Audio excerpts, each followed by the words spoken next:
Hello there, um, amazing people, wherever you are watching this video. I have a list of some practice questions on the topic, the reactivity series and chemical changes that I'd like us to go through and do justice to. So just sit back, relax, and enjoy every bit of what I have for you. So the question says, imagine that a new metal given the symbol X. So we don't know what that metal is. All we know is that it has a symbol X and that they just discovered it.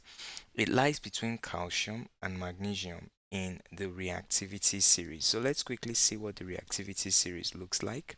So you can see the full reactivity series over here, having a list of elements, particularly metals, starting with potassium, which is the most reactive, and gold, which is the least reactive.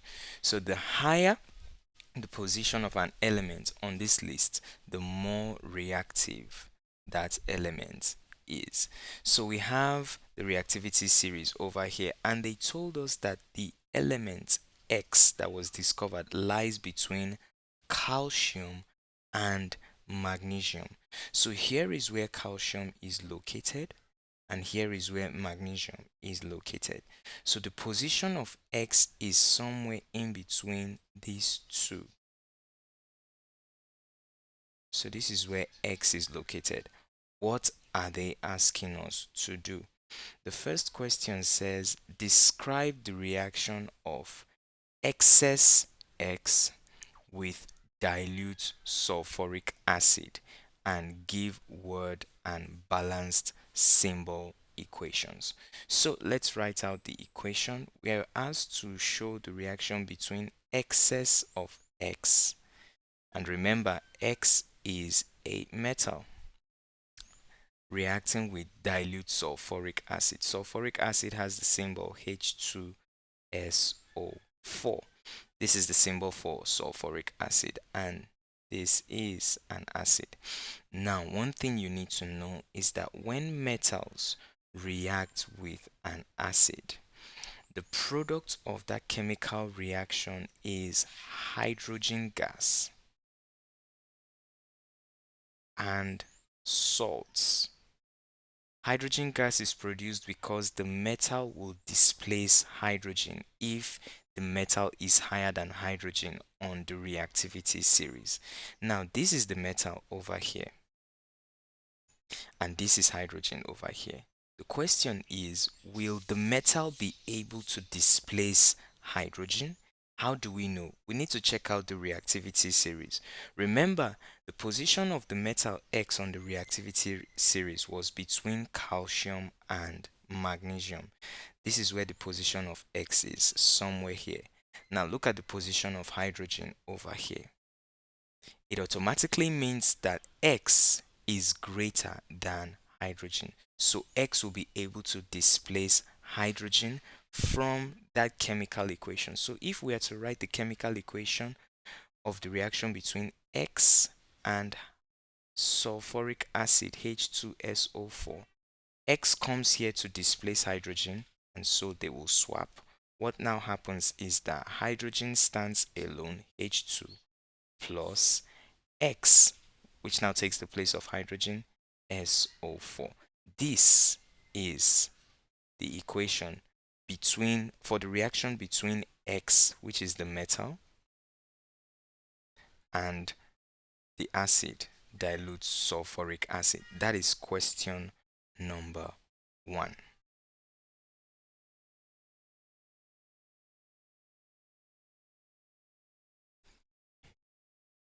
All right, so the next thing we were asked to do is to write the symbol and the word equation. So for the symbol equation, when the metal X reacts with an acid, in this case H2SO4 sulfuric acid, X displaces the hydrogen um, atom to produce hydrogen gas. That gives us H2 plus XSO4. This is the symbol equation. The word equation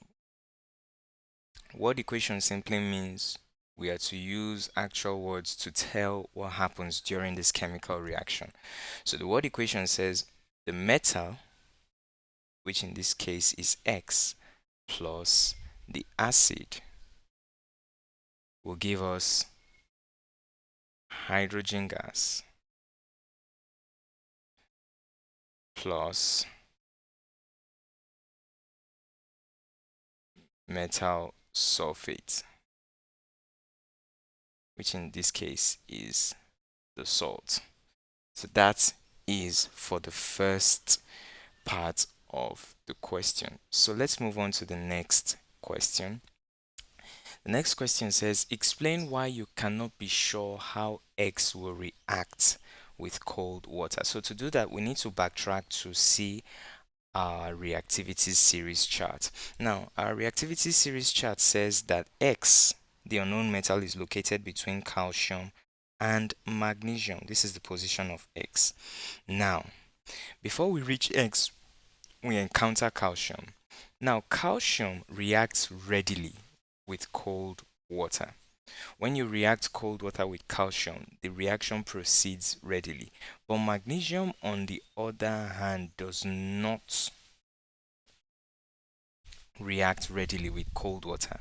So we have on the first hand, readily reacts with cold water, and on the other hand, it doesn't react readily with cold water. And X is in between these two elements.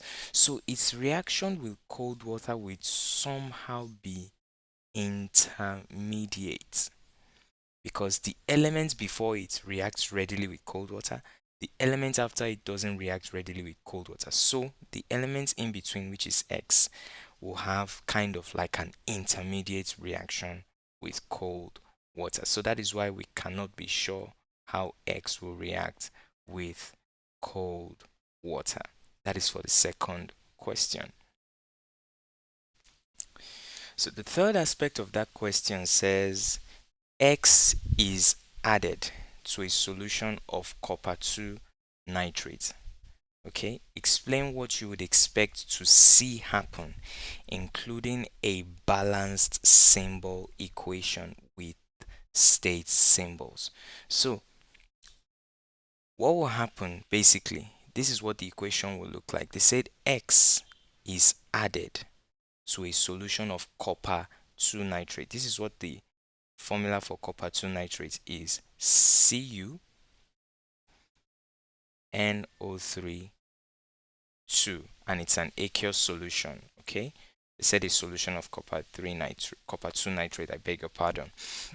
So now, what will happen for this chemical reaction that is about to take place? The first thing we need to watch is we have a metal here, which is X, and we have another metal here, which is copper.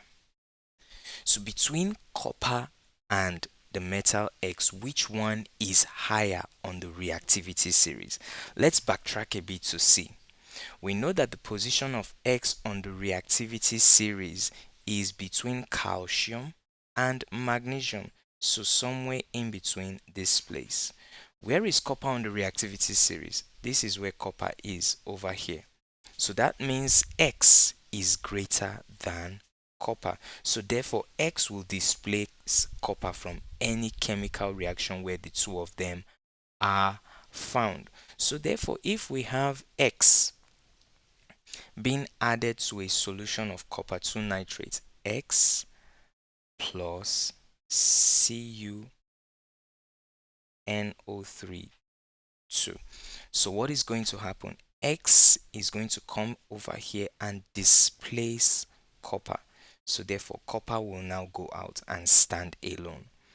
So X takes the place of copper. What we're going to have is XnO3 2. This is what the equation will be. Now they said a balanced symbol equation with state symbols. Now X is a metal, and metals are usually in the solid state. So we have S as its states. Now they said a solution of copper 2 nitrate. So this is going to be an aqueous solution, AQ. And then we have copper over here standing alone, which is a metal. It's going to be solid. And then we have this solution over here. So this is going to be an aqueous solution. That is the balanced chemical equation. So now they said what is going to be observed. You can see over here they said explain what you would expect to see happen. Explain what you would expect to see happen. So what is going to happen? We are saying that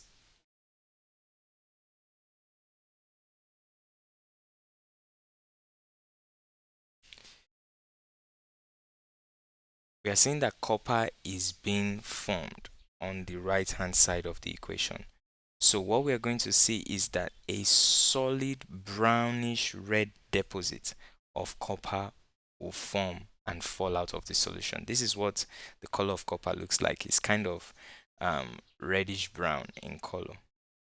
So as the equation or as the chemical reaction is proceeding, you see kind of like a reddish brown deposit of copper forming and falling out of the solution. That is for the third question. All right, now the fourth question says write an ionic equation, including state symbols showing what happens in the change in C. So here is the chemical equation that showed the change in C. We have X, which is the metal in the solid form, plus copper 2 nitrate CuNO3 2. This is in the aqueous form, producing copper, which is in the solid form, plus XnO3 2. This is in the aqueous form. So they're asking us for an ionic equation. In other words, an equation that shows the ions and how they interacted during the reaction. And then we are to include state symbols, that is whether it's a solid, liquid, or gas, showing what happens in the change in C. All right, so let's identify the ions on each part of the equation. So on the left hand side of the equation, what we have is the metal X, and then we have this solution which is ionic in nature. This contains the copper 2 plus ions, and this contains the nitric ions. On the right hand side of the equation, we have copper now standing alone, and now we have X2 plus ions, and now we also have these ions, nitric ions on both sides. Now these nitric ion on both sides are spectator ions. In other words, they did not change, so we can cancel the two of them out and put out the remaining ones that actually changed during the reaction. So what we are left with is X plus Cu2 plus, giving us Cu plus X2 plus. Of course, this is in the solid, this is in the aqueous. Now this is in the solid and this is in the aqueous. What this means is that the metal X over here started as a solid. It reacted with the copper ions in the aqueous solution to produce a solid deposit of copper metal, and then X ions were liberated in the aqueous solution. I hope that is clear. That is the fourth question. Now, the fifth question says explain which species is oxidized and which one is reduced using ionic half equations. So, this is the ionic equation that we derived from the fourth question. This is in the solid state, this is in the aqueous state, this is in the aqueous state as well, this is in the solid state. So, let's break this into ionic half equations. We have X, which is solid, becoming X2 plus, which is aqueous. This guy and this guy went together. And then we have the second one, which is Cu2 plus, which is aqueous, becoming Cu, which is solid.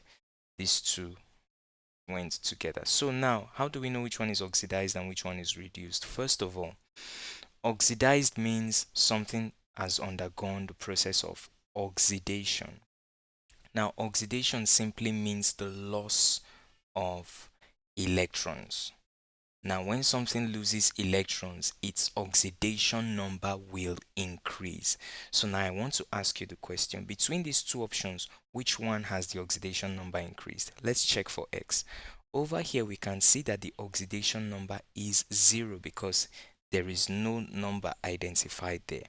But over here, we can see that the oxidation number is 2. So now the oxidation number moves from 0 all the way to 2. It means that the oxidation number has increased. Therefore, this part is the part that is oxidized. It automatically means that this guy over here is reduced. Now let's check. The oxidation number went from +2 over here to 0. So when something moves from +2 all the way to 0, it means it has gone down, it has reduced. So the parts that is oxidized are solid X metal was oxidized, and then copper ions were reduced. That is for the fifth question. And now the final question on number 1, question F says, another new metal Y does not react with water, but there is a slight reaction with warm dilute acid. Now, before we even progress, what does it mean when they say metal does not react with water, but there is a slight reaction with warm dilute acid? Now, this is our full reactivity series. It does not react with water means it is less reactive than magnesium and calcium, because these two over here, they react with water. So Y does not react with water. It simply means that it is less reactive than metals like magnesium, metals like calcium. So that is the first statement. But they said it reacts with warm dilute acid. Reacting with warm dilute acid means when you mix it or react it with warm dilute acid, it will produce hydrogen gas. So it means it is more reactive than hydrogen, but it is less reactive than magnesium, calcium, and the rest. So the question is now asking us, it says, where would you place metal Y in the reactivity series? So if we are placing metal Y in the reactivity series, it means it will lie between magnesium and hydrogen. Higher than hydrogen, but less than magnesium. So its position should be somewhere around where aluminium, iron, tin, lead, and all of them are. So somewhere around here, this is where the position of Y should be. That is where the position of Y will be in the reactivity series. So they are now asking us, explain what you would expect to happen if metal Y was added to magnesium sulfate solution. So the magnesium sulfate solution is MgSO4. So they are saying if we react Y, which is a metal, plus magnesium sulfate, MgSO4, what will happen?